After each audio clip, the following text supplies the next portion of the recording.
Assalamualaikum warahmatullahi wabarakatuh.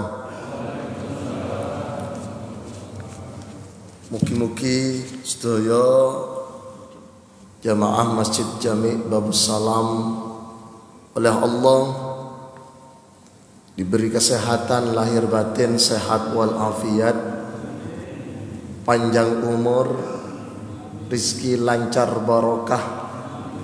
Yang punya usaha maju, lancar usahanya, karirnya meningkat, naik pangkat, hajat keinginan cita-cita dikabul diijabah kalian Gusti Allah SWT, lan dijauhkan dari segala musibah, dijauhkan dari segala virus, dijauhkan dari segala penyakit. Yang sakit diangkat penyakitnya oleh Allah, besar kecil penyakitnya oleh Allah diangkat. Ma anzalallahu da'an illa walahu dawa. Allah menurunkan penyakit, di situ ada obatnya. Optimis putra putri soleh solehah sedaya ala hadhihi niyah al-Fatihah.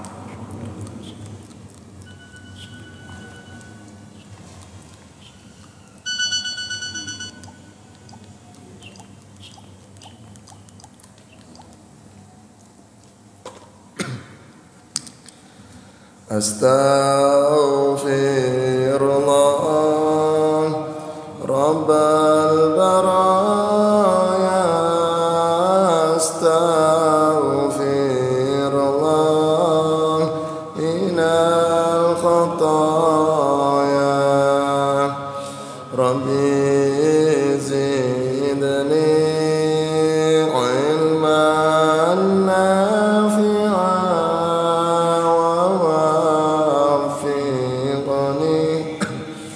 amalan salihah. Astaghfirullah Rabbal baraya, astaghfirullah minal khataya, Rabbi zidni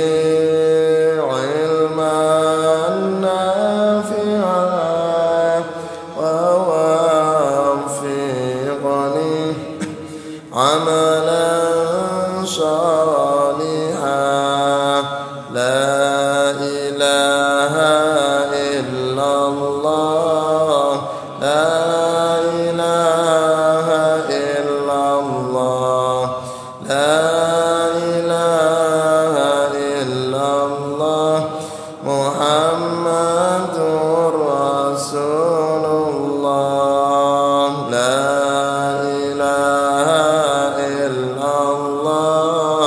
al-malikul haqqul mubin, Muhammadur Rasulullah, shadiqul wadil amin. Sallu ala Muhammad.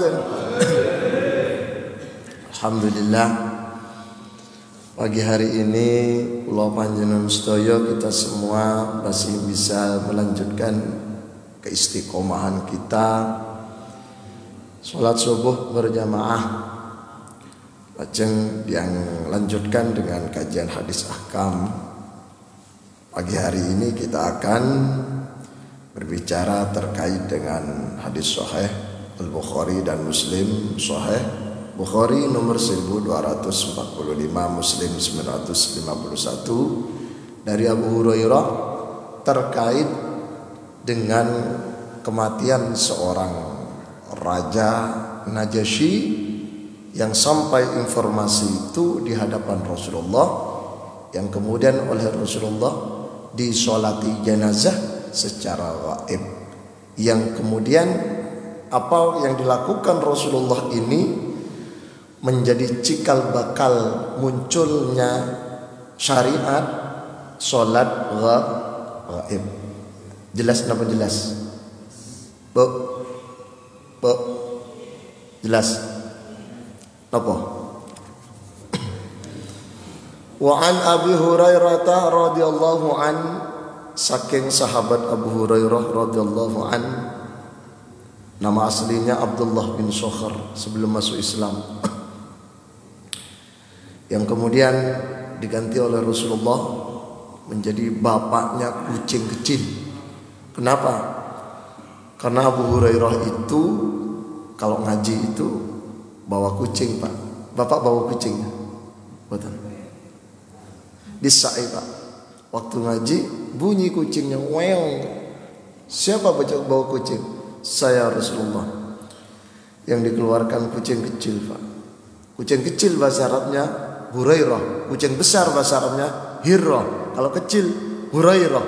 Berarti yang bawa bapaknya kucing kecil, bapak bahasa Arabnya Abu Hurairah kecil, Abu Hurairah.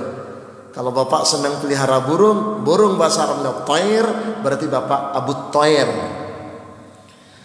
Kalau bapak senang masak, maka namanya bapak Abu Tomang.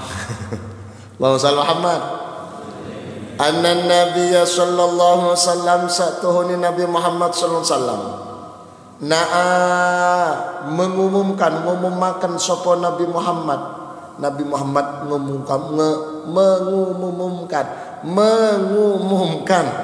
An-Najasyiyah, kematian Raja Najasyi. Siapa Raja Najasyi itu? Asham bin Ajbar. Ada yang mengatakan Asham bin Jabir. Seorang raja Nasrani, adil, pinter, bijaksana, rasa empati dan kemanusiaannya tinggi sekali. Raja Najasyi. Raja Najasyi ini masih muda. Nama aslinya Asham bin Ajbar. Ada yang mengatakan Asham bin Jabir. Najasyi itu gelar di Habsyah. Dulu sebelumnya raja ini, Habsyah itu dipimpin oleh seorang raja yang adil, bapaknya Raja Najasyi junior, yaitu Najasyi senior. Namanya Ajbar, dalam riwayat lain Jabir. Raja ini, Pak, wadil, Pak, cuma sayangnya istrinya satu. Raja istrinya satu, coba bayangkan. Raja itu istrinya harus banyak. Nggih, Bu? Oh nggih, kan. Pon, raja itu akhirnya apa? Karena dia istrinya satu dan anaknya cuma satu. Coba bayangkan, raja anaknya satu, Pak. Umat Islam itu diperintahkan untuk memperbanyak anak. Makanya Rasulullah katakan, tazawwaju al-walud al-wadud.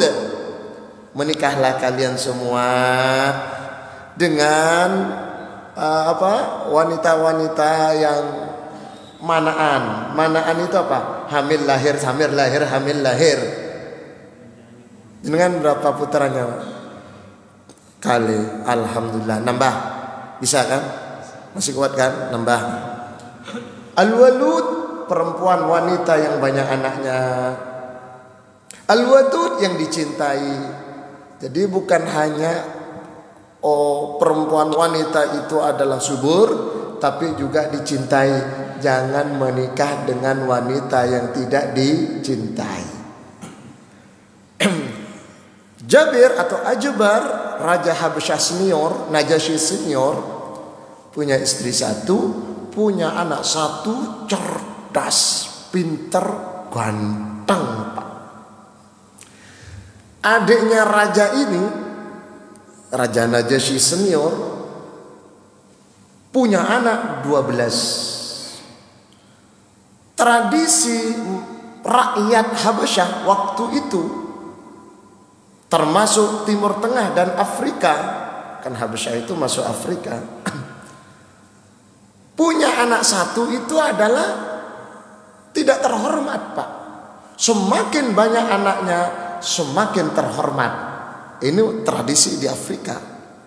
Sama dengan sekarang di Timur Tengah, di Arab itu, Pak. Orang Arab itu semakin istrinya endut, gemuk, semakin terhormat. Semakin istrinya kurus, semakin tidak terhormat. Makanya kalau ada undangan, orang Arab kalau istrinya kurus gak dibawa ke kondangan, Pak. Ngisin-ngisini, kurang gizi, gak pernah dikasih makan. Maka ibu-ibu yang gemuk bersyukurlah, suami akan bahagia ketika panjenengan dibawa ke manten. Ini bojoku subur, doyan mangan, penuh dengan gizi. Arab itu sampai sekarang Pak, saya punya banyak kawan itu, istrinya berapa kilo, 120 kilo, kecil itu. Ibu mangsangan Pak, baru 60, bingung Pak cari obat untuk diet. Betul apa betul? Saya tanya ibu, Bu, betul Bu? Nah ya kan, ibu mintanya berapa? 50. Pak Ustadz 50 itu ideal, biar apa? Longgar. Syukuri, gemuk alhamdulillah, kurus alhamdulillah. Yang gemuk syukuri, gak usah dikuruskan. Yang kurus gak usah cari obat penggemuk. Syukuri, itu anugerah Gusti Allahumma shalli Muhammad. Pun karena adiknya raja ini punya anak 12, berarti adiknya raja ini lebih terhormat di kalangan orang Afrika ketimbang rajanya sendiri yang hanya punya 1 anak. Adakah jamaah Masjid Darussalam yang punya anak 1? Panjenengan? Tambah. Oh Pak Ustadz, istrinya sudah gak bisa nikah lagi. Atas izin istri, atas izinnya. Ojo singitan, gak boleh. Gak boleh, artinya gak boleh itu khawatir tukaran Pak. Ustadz Soleh itu pengen hasilnya, cuma gak berani. Allahumma Muhammad. Singkat cerita, rajanya tidak disukai oleh rakyatnya, saudaranya raja disukai oleh rakyatnya. Akhirnya dibuat rekayasa, Raja Najasyi senior dibunuh. Untuk apa dibunuh? Agar digantikan oleh keluarga yang lain. Sementara anaknya masih kecil, belum siap jadi raja. Berarti terpaksa turun pada adiknya raja. Ketika adiknya raja menjadi raja, putranya almarhum raja yang pertama dimong oleh raja, oleh pamandanya itu di Afrika, di Arab itu ponaan itu bukan ponaan Pak. Ponaan disebut dengan anak. Paman itu bukan paman, tapi paman itu disebut dengan bapak. Akhirnya anaknya raja yang meninggal ini dimong, apa dimong itu? Diasuh oleh raja yang sekarang bersama 12 putranya. Karena memang putranya raja almarhum ini orangnya cerdas Pak, dimong, diasuh bersama 12 Pak. Yang 12 kelelep Pak, gak sebanding, cerdas ini Pak. Jadi yang terlihat, yang mentereng itu adalah anaknya raja almarhum alias ponakan. Rakyat curiga dan iri, gak senang. Ini kalau dibiarkan, Asham, tadi namanya Asham Pak, Asham kan, putranya raja yang pertama Najasyi senior Jabir. Kalau dibiarkan, besok kalau raja ini meninggal, pasti yang menonjol, yang dipilih akan ini yang cerdas. Kalau begitu kita bunuh saja. Raja, lapor apa? Begini raja. Ini kalau raja nanti besok kalau meninggal, anaknya raja yang 12 itu tidak mungkin akan menjadi raja. Gara-gara Asham bin Jabir. Terus bunuh saja. Raja marah. Kalian ini kakak saya sudah kalian bunuh, orang tuanya dia dibunuh, kemudian anaknya juga dibunuh. Kurang ajar kau, minggir. Dimarahi Pak. Udah habis dimarahi, mereka tetap unjuk rasa. Didesak akhirnya ada solusinya, tidak dibunuh tapi dibuang Pak. Dibuang kemana? Ke Mesir. Karena Habsyah ini kalau menurut ilmuwan sejarah, menurut sejarah Mesir, Habsyah itu adalah Sudan Pak. Menurut para profesor, para syekh di Mesir, Habsyah itu Sudan. Kalau dalam sejarah-sejarah di buku pelajaran, di Google apa itu rata-rata menyebutkan itu Yaman. Pun terlepas dari perbedaan tempat itu, diusir Pak, diasingkan yang namanya Ash'ab bin Jabir. Tak lama kemudian raja yang sekarang itu sakit-sakitan. Kenapa sakit-sakitan? Gak mau makan, gak enak makan, gak enak tidur Pak. Kenapa? Pikirannya kasihan pada putranya, yaitu ponakan yang dibuang. Makanya Bapak Ibu semuanya, pikiran itu harus tenang. Biar makan enak, biar tidur nyenyak, biar awake lemo. Betul Pak. Tetangga saya wali santri, Bebek kok lemu mangan tok? Boten Bindara. Kok lemu? Pikiran tenang. Pikiran tenang lagi sego iwak tempe, sego jawung, iwak peyek, nikmat alhamdulillah. Tapi lek pikiran sumpek Pak, iwak sate, menu berbagai menu, wah enak Pak. Rasoi enggak enak. Betul Bang? Pengalaman betul. Ya. Sekarang tenang. Kasih makan Ustaz Soleh. Karena tenang pasti nikmat. Alhamdulillah. Pun singkat cerita, rajanya mati. Padahal ke-12 anaknya tidak ada yang layak jadi raja. Padahal sistem negara monarki, negara kerajaan itu raja tidak boleh kosong. Harus ada penggantinya. Bingung Pak, siapa ini? Akhirnya ada orang bijak mengusulkan, kalau begitu terpaksa Ash'ab bin Jabir yang kita asingkan, yang kita buang itu kita jemput. Buat apa? Kita angkat jadi raja. Kenapa? Karena tidak ada yang pantas keluarga raja, yang tidak ada yang layak keluarga raja itu untuk menjadi raja. Terpaksa dijemput Pak. Akhirnya Pak, Jabir bin Ash'ab sudah menjadi dewasa, sudah remaja, sudah dewasa. Diangkatlah menjadi seorang raja Najasyi junior. Terkenal Pak, adil, seadil bapaknya dulu. Bijaksana, sebijak bapaknya dulu. Berani, seberani bapaknya dulu. Singkat cerita, keadilan, kebijaksanaan dari Raja Najasyi Junior Ash'ab bin Ajbar atau bin Jabir terdengar di seluruh dunia, sampai ke Mekah juga didengar kebijakannya. Ini Nasrani Pak, taat beragama. Ada minumnya, biasa ada minum. Pun betul, pun sama Pak. Pun saya lanjutkan. Didengar oleh Rasulullah waktu itu Islam baru berkembang, baru disebarkan. Umat Islam jumlahnya sedikit, baru beberapa yang masuk Islam. Umat Islam mengalami tekanan, umat Islam mengalami penyiksaan, mengalami pemboikotan. Bingung umat Islam. Rasulullah dengar kalau di Habasyah Raja Najasyi senior itu adalah orangnya bijak, dan semua imigran yang datang semua minta suaka. Suaka itu apa Pak? Perlindungan, dilindungi. Apa kata Rasulullah? Sahabat, wahai Uthman bin Mad'un, ini hijrah pertama Pak, ke Habasyah.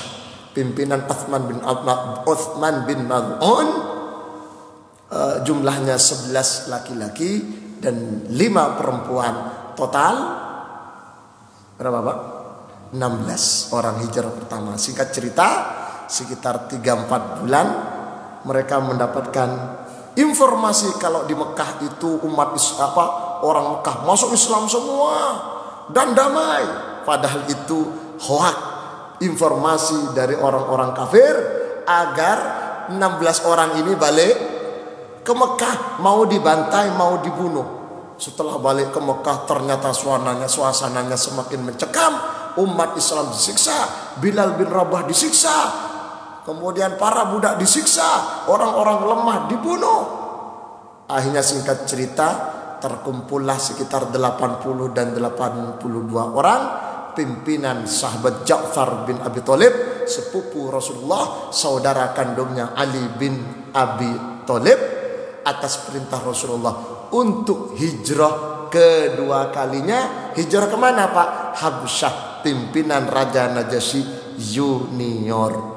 Siapa pemimpinnya? Ja'far bin Abi Thalib. Singkat cerita, mereka minta suaka ke Habsyah, ke Afrika, bertahun-tahun. Kurang lebih disebutkan dalam sejarah, ada yang mengatakan kurang lebih 10 tahun sampai 11 tahun Ja'far bin Abi Thalib bersama rombongan. Yang kemudian Ja'far bin Abi Thalib bersama rombongan kembali bersama Rasulullah ketika Rasulullah sudah pindah hijrah dari Mekah ke Madinah. Yang kemudian muncul muncul sunnah berjabat tangan pakai cipiki.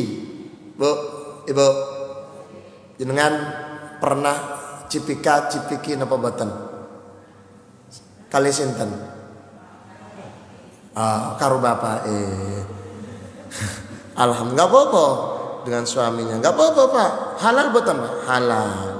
Suami sendiri, bukan suami tetangga ya, nggak boleh kalau suami tetangga Pak. Sebab ibu-ibu terkadang macam-macam waktu hamil Pak, ngidamnya aneh-aneh. Mas, aku ngidam Mas, ngidam apa? Ngambung Sahrukan. Jadi ngidam itu ngambung artis ngono Pak. Itu di TV itu, nggak boleh gitu itu. Ngidam makan durian boleh, ngidam apa? Macam-macam. Ono ngidam ngambung ketiaknya suaminya. Aduh. Allahu Akbar. Ngidam itu sing api-api. Pun. Jadi Ja'far bin Abi Thalib ketika balik bersama Rasulullah ke Madinah Pak, karena sudah hijrah ke Madinah. Rasulullah senang Pak, Rasulullah berdiri langsung salaman, cipiki rambulan. Itulah sejarah asal muasal orang salaman cipiki. Apa itu? Cium pipi kanan, cium pipi kiri. Itu di dalam Islam sangat dianjurkan, terutama ketika kita perjalanan jauh. Kalau perjalanan jauh itu kan ngelak Pak, minum Pak ya. Matur suwun, barakallah. Perjalanan jauh Pak. Pun. Nah, singkat cerita muncul hadis ini Pak ya. Rasulullah di Madinah ada informasi bahwa Raja Najasyi yang sudah masuk Islam itu Pak ya, sudah masuk Islam ini Pak, yang sudah masuk Islam itu meninggal dunia. Seto. Akhirnya oleh Rasulullah diumumkan, Assalamualaikum warahmatullahi wabarakatuh. Inna lillahi wa inna ilaihi raji'un. Inna lillahi wa inna ilaihi raji'un. Matan nggih? Mriki matan. Ping telu. Ternyata memang ada dasarnya ngumumkan orang mati itu. Kapan itu yang diumumkan? Ingat-ingat. Yang diumumkan fil yaumil ladzi mata fihi, fil yaumi ing dalem dinuni alladzi ya al yaum mata kang mati sapa an-Najasyi fihi ing dalem alladzi, di hari kematian, bukan diumumkan setelah beberapa hari. Nah, ini pertama pelajarannya adalah bolehnya ngumumkan orang mati. Tentunya agar mereka umat Islam sama-sama tahu, sama-sama bisa bertakziah, ikut berbelasungkawa, khususnya mendoakan. Jangan kalau orang mati itu dianjurkan didoakan Pak, didoakan. Ketika Abu Salamah meninggal dunia Pak, Rasulullah masuk ke kamarnya Abu Salamah. Ternyata Abu Salamah itu meripatnya melotot gitu. Oleh Rasulullah tangannya ditutupkan ini Pak. Bismillahirrahmanirrahim. Tutup Pak. Ini sunnahnya. Kalau jenengan saya ningali ono mayat atau jenazah mendelek ngeten Pak. Sunnah panjenengan tutup sambil baca bismillahirrahmanirrahim. Ojo wedi. Tak wedi. Anu Pak. Niki Pak. Wedi Pak. Jenengan wani. Mendelek ngono Pak. Allah. Orang fadajjan nas. Orang-orang sekitarnya heboh Pak. Sakno yo Abu Salamah, kasihan ya, orang baik kok matinya melotot. Jadi perkiraan orang kalau melotot itu matinya Jelek, nggih mboten, Pak? Apa kata Rasulullah? Nggak boleh bilang begitu. Innar ruha idza qubida ittaba'ahul basar. Roh ketika dicabut oleh malaikat akan selalu diikuti oleh mata. Dicabut ke atas, matanya ikut ke atas, matinya melotot. Dicabut ke bawah, rohnya oleh malaikat, matinya merem. Dicabut ke samping, matinya ngelirik. Wong mangsangan ngomong, Pak, lek balik sakno ya mati ngelirik. Apa Mbak? Ana sing diaboti. Apa iku? Bojo ayu. Mboten, Pak. Wong mati ngelirik itu bukan kaitannya dengan istrinya cantik, Pak. Mboten. Itu kaitannya karena nyawanya dicabut ke samping. Apa kata Rasulullah? La tad'u ala anfusikum illa bi khair. Li'anna al-malaikata tu'amminuna ala ma taqulun. Hei kalian semua, jangan berdoa jelek, jangan bicara jelek. Mereka yang sudah mati jangan dibicarakan kejelekannya, ucapkan, ceritakan kebaikannya. Mereka sudah selesai, Pak. Orang mati itu misalkan, Pak, ini mati, dosanya 100, sudah 100 itu, Pak. Jenengan yang masih hidup, sekarang dosanya baru 50, bisa nyampe lebih dari 100. Makanya kata Rasulullah, diam. Kalau baik ceritakan. Sehingga ada tradisi isyhad. Mudin ataupun tokoh agama ketika ada orang mati biasanya begini. Assalamualaikum warahmatullahi wabarakatuh. Saya sebagai mudin di sini mewakili keluarga sahibah musibah, keluarga duka nyampaikan bahwa jika almarhum jika punya salah mohon dimaafkan nggih. Almarhum niki tiang sae napa sae? Biasa ngomongnya sae. Hati-hati ngomong sae. Wong pinter mudinnya. Sae napa sae? Coba pertanyaan, tiang sae napa boten? Dijawab, boten. Tapi ruwet, Pak. Tiang sae napa sae? Hati-hati. Kalau sae ucapkan sae. Kalau boten sae panjenengan ojo ngomong. Wonge nyolongan, Pak. Dusai wake, boten sae, boten nate sobo masjid. Mudin ngomong, niki tiang sae nopo sae? Jangan ngomong sae, hati-hati. Besok bertanggung jawab di hadapan Allah. Terus ya nopo? Diam. Ndak, saya ingin jujur. Sae nopo sae? Boten sae. Iku, Pak, disantet enggak? Menengok. Pun la tad'u ala anfusikum, karena ucapan itu diamini oleh malaikat. Ketika Rasulullah bersama sahabat di Masjid Nabawi, Pak, ada sekelompok orang mikul jenazah, la ilaha illallah, la ilaha illallah, la ilaha illallah. Jadi lagunya mikul jenazah kalau di Arab itu, Pak. Beda kalau mansangan. Mikul jenazah kan begini, la ilaha illallah, la ilaha illallah, la ilaha illallah, Muhammadur Rasulullah. Nggih mboten?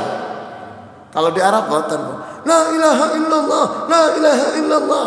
Coba panjenengan kalau habis sholat subuh di Masjid Nabawi, panjenengan keluar depan raudhah itu arah ke Baqi itu, lihat, Pak, itu puluhan jenazah keluar. Ketika ada jenazah pertama, la ilaha illallah, sahabat bilang sama Rasulullah, niki tiang sae. Wapi Rasulullah ibadai, wapi. Apa jawaban Rasulullah? Wajibat, wajib. Kemudian jenazah yang kedua keluar, niki wong iku welekan Rasulullah, cangkem enggak di sekolah Rasulullah. Ngomong welek tok. Apa kata Rasul? Wajibat, wajib. Sahabat penasaran, dua jenazah yang berbeda komentarnya tapi jawabannya sama. Wajibat. Singkat cerita Rasul katakan, yang pertama yang kalian nilai sae, wajibat lahul jannah, wajib masuk neraka, wajib masuk surga. Pasti orang itu masuk surga. Kenapa? Kalian sudah mendoakan, kalian sudah menilai, dicatat malaikat mengamini. Allahumma. Yang kedua, kalian bilang wele, boten saya, wajibat alaihin nar, wajib masuk neraka. Kenapa? Kalian mendoakan jelek. Naudzubillah min. Bu, assalamualaikum. Sehat nggih? Mugi-mugi ibu panjang umur, bapak rezekinya lancar ya. Lanjut nih. Saya lanjut. Akhirnya apa? Rasulullah itu memberikan contoh seperti ini dalam kasus ini. Setelah itu, setelah diumumkan oleh Rasulullah, wa kharajalan metu bihi kalawan sahabat ilal musalla, wa kharajalan metu sapa Nabi Muhammad sallallahu alaihi wasallam bihim kalawan sahabat ilal musalla. Rasulullah kemudian keluar ke musalla. Nah, ini pelajaran berikutnya, Pak. Apa yang dimaksud musalla di sini Rasulullah? Masjid Nabawi. Yang dimaksud musalla dalam hadis ini adalah Masjid Nabawi.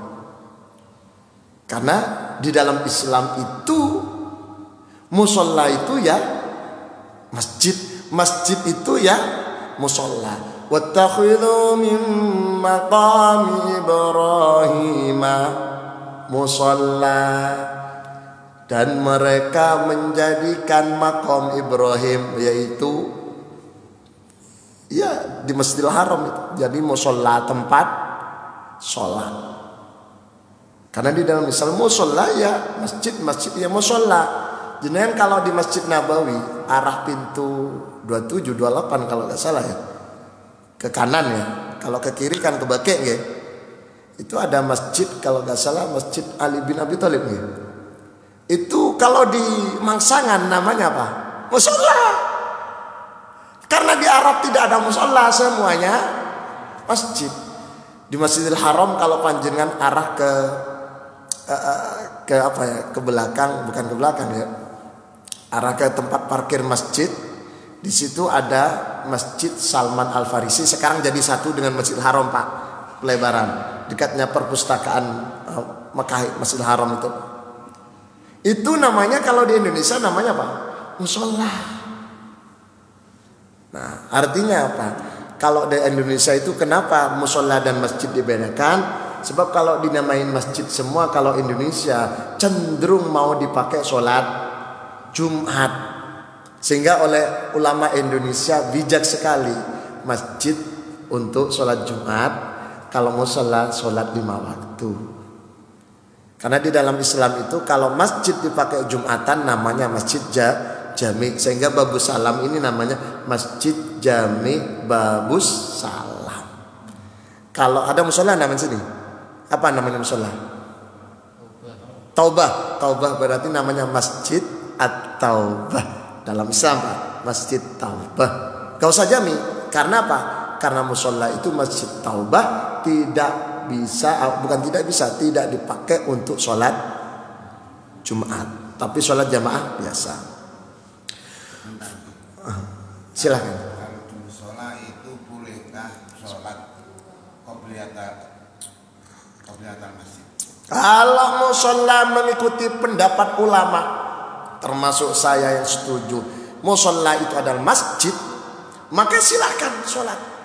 Tentunya usolli sunnatan tahiyatal masjid, bukan tahiyatal, karena sunnahnya hadisnya memang tahiyatal masjid. Lah ini kan mushola, tulisannya mushola, tapi esensinya masjid. Jangankan bangunkan atau seperti atau al-ikhlas apa, jangankan bangunan seperti itu, Pak. Dalam kitab I'anah Talibin, syarahnya kitab Fathul Mu'in, atau dalam kitab Hasyah Berduri, syarahnya Fathul Qorib, ada penjelasan. Panjenengan punya sajadah semacam ini, kemudian di rumahnya, Pak, dipaku pojokannya, Pak, dipaku pojokan sajadah ini, diniati jadi masjid, hanya sehelai sajadah, hamparan sajadah dipaku di pojokan rumah, diniati masjid, sudah jadi masjid, sudah bisa iktikaf, sudah bisa sholat di situ. Apalagi bangunan yang mentereng, gara-gara cuma namanya musholla, terlalu sempit. Karena di dalam fikih itu tidak ada penjelasan musholla, adanya masjid. Cuma dibedakan adalah dipakai Jumatan atau tidak. Kalau pertanyaannya afdal mana, sholat di masjid dengan masjid jami. Jadi masjid dalam kurung di sini sholat, masjid jami dalam kurung masjid. Afdal mana? Afdal masjid jami alias masjid. Karena jamaahnya lebih banyak.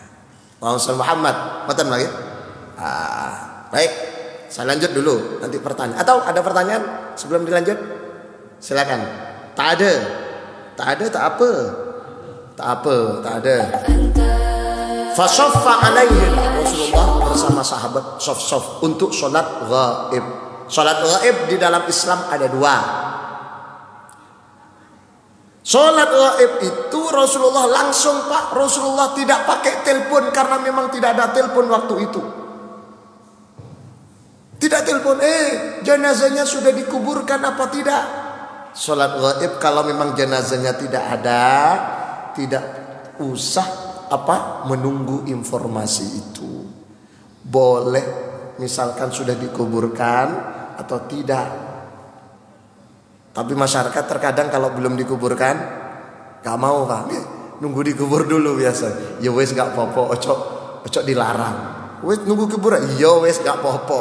Pada dasarnya sholat ghaib adalah sholat jenazah yang tidak ada orangnya, jenazahnya, mayatnya, baik dikubur atau belum. Rasulullah ketika dapat informasi Raja Najasyi meninggal, tidak tanya apakah sudah dikubur atau tidak, langsung sholat. Itu pertama. Yang kedua, sholat jenazah ghaib itu langsung ke kuburannya. Ketika Rasulullah mendengar informasi bahwa marbot Masjid Nabawi, perempuan ibu-ibu yang tukang nyapu di Masjid Nabawi meninggal dunia tanpa dikabarkan ke Rasulullah, menurut pendapatnya Ibnu Hajar sudah beberapa hari bahkan 1 bulan. Rasulullah tanya, afala kuntum adantumuni, mengapa kalian tidak kasih tahu saya? Tidakkah kalian ngasih tahu saya kalau orang itu sudah meninggal? Dulu nih kubraha, mana kuburannya? Diantarkan Rasulullah ke dalam kuburannya Pak. Nyampe di kuburannya Pak, Rasulullah sholat ghaib, sholat jenazah, sholat ghaib di atas kuburan. Jadi ada 2 model sholat ghaib. Artine nopo panjenengan sedaya? Lek misalnya jenengan ngelayat ke tokoh, ke ulama atau saudara kerabat, kok jenengan gak dienteni, gak ditunggu jenazahnya segera dikuburkan, jenengan gak ditunggu, memang itu lebih baik daripada nunggu. Jenengan gak usah marah, datangi kuburannya, sholat seperti yang dicontohkan Rasulullah. Sholat apa? Ghaib. Itu ada 2. Fasoffa bihim, kemudian Rasulullah bersof-sof, berarti sholatnya di masjid. Ini juga menjadi pelajaran bahwa sholat jenazah di masjid itu boleh. Namun untuk saat ini sesuai dengan pendapat para fuqaha dalam fikih, sholat jenazah di masjid itu diusahakan izin pengurus. Ojo langsung mlebu, izin sik. Kuatir pengurus dan jamaah gak setuju.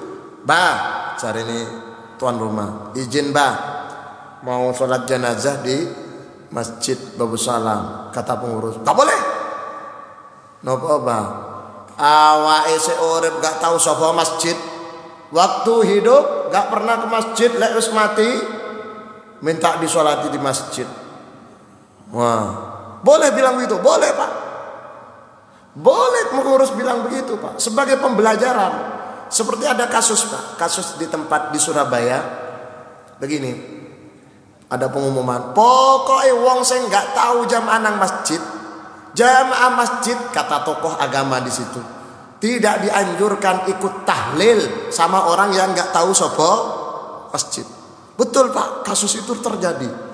Wong mati gak tahu sopo masjid, sak masjid gak ono sing tahlil, sampai keluarganya ngemis-ngemis minta ditahlili Pak. Akhir ditahlili wong 5. Mutin, mantuni mutin, anak mutin, cucui loro, 5. Akhir setelah kasus itu, subhanallah, wong-wong sing gak tahu sholat, gak tahu sembahyang, gak tahu sopo masjid, nang masjid kabeh Pak, sepuh-sepuh. Jadi masjid itu penuh dengan orang-orang sudah sepuh. Bah, Alhamdulillah dapat ide iya Pak Ustad. Apa Pak? Kuatir gak ono sing tahlil. Oh, ternyata tujuannya tahlil Pak. Allahu Akbar. Pun saya lanjut. Wa kabbara alaihi ta'arba'an. Ternyata Rasulullah sholat dalam Sahih Bukhari ini, Sahih Muslim, takbir sholat jenazah 4 kali takbir. Sholli alal mayyitil ghaibi. Misalkan disebutkan ala mayyit Najasyi al-ghaib, atau usolli ala hadzal mayyiti arba'at takbiratin, bukan arba'at rakaatin Pak ya, arba'at takbiratin fardhu kifayatin. Imaman ditanya Allahu Akbar, baca Fatihah, baca Al-Fatihah, Bismillahirrahmanirrahim sampai Ad-Dallin Pak, bukan Allahu Akbar baca Fatihah, bukan begitu Pak ya. Fatihah dibaca selesai, Allahu Akbar, baca sholawat Ibrahim, Allahumma sholli ala sayyidina Muhammad wa ala sayyidina Muhammad kama shollaita ala sayyidina Ibrahim wa sayyidina Ibrahim. Misalkan enggak pakai sayyidina ya enggak apa-apa, enggak usah tukaran. Allahumma sholli ala Muhammad wa ala Muhammad. Terus Allahumma sholli ala Muhammad wa Muhammad kama shollaita ala Ibrahim wa ala Ibrahim sampai fil alamina. Allahu Akbar. Allahumma ighfir lahu warhamhu. Kalau laki-laki, kalau perempuan Allahumma ighfir laha warhamha. Kalau banyak Allahumma ighfir lahum warhamhum, dan seterusnya.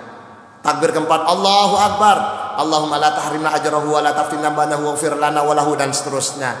Kalau perempuan Allahumma la tahrimna ajraha wa la taftinna ba'daha waghfir lana wa laha. Kalau banyak Allahumma ighfir lahum warhamhum Allahumma la tahrimna ajrahum wa la taftinna ba'dahum waghfir lana wa lahum, dan seterusnya. Assalamualaikum warahmatullahi wabarakatuh. 4 kali. Tapi ingat, Rasulullah pernah sholat jenazah dalam Sahih Muslim nomor 957, pernah sholat jenazah 5 kali. Zaid bin Arqam sholat jenazah dalam sahabat Abdurrahman, dari Abdurrahman bin Abi Laila, Sahih Muslim nomor 957, Zaid bin Arqam yukabbiru ala janaizina arba'an. Zaid bin Arqam itu sholat jenazah 4 kali takbir. Wa annahu kabbara ala janazatin. Satu saat Zaid bin Arqam sholat jenazah khamsan, 5 kali takbir. Ayo, ditanya oleh sahabat yang lain, Tuan, kok sholat jenazahnya 5 takbir? Faqala kana Rasulullah sallallahu alaihi wasallam yukabbiruha ay khamsan. Rasulullah pernah sholat jenazah 5 takbir. Jangan hanya itu, Ali bin Abi Thalib dalam Sahih Bukhari nomor 4004, annahu kabbara ala Sahal bin Hunayf.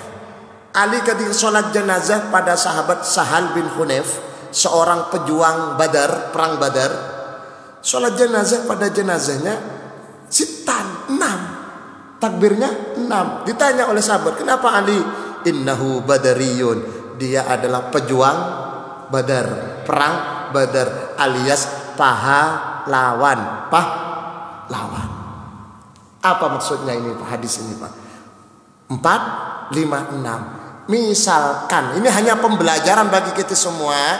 Misalkan jenenge kok ningali wong salat 5, panjenengan jangan langsung marah. Walaupun ulama sepakat, ittafaqal fuqaha, ulama 4 mazhab itu sepakat kalau salat jenazah itu 4 takbir. Kenapa? Karena Rasulullah biasanya memang 4 takbir. Tapi misal konco jenengan kok 5 atau 6, jenengan menengok, berarti panjenengan menunjukkan bahwa jenengan sudah tahu. Ojo ngamuk.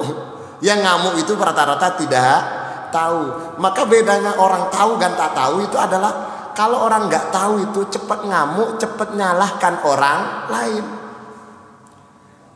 Kalau orang paham itu nggak nyalahkan, Pak, karena paham. Do you understand? Alhamdulillah. Hadis-hadis yang saya baca ini masuk bagian kategori hadisul ahkam, hadis hukum al-muta'alliq yang berhubungan bi ahkamil ibadah wal muamalah dan seterusnya. Mugi-mugi bermanfaat dan sesarengan kalian ridha Allah Subhanahu wa taala. Pertanyaan. Silakan. Saya menyenang silakan. Allahumma shalli Muhammad. Salam.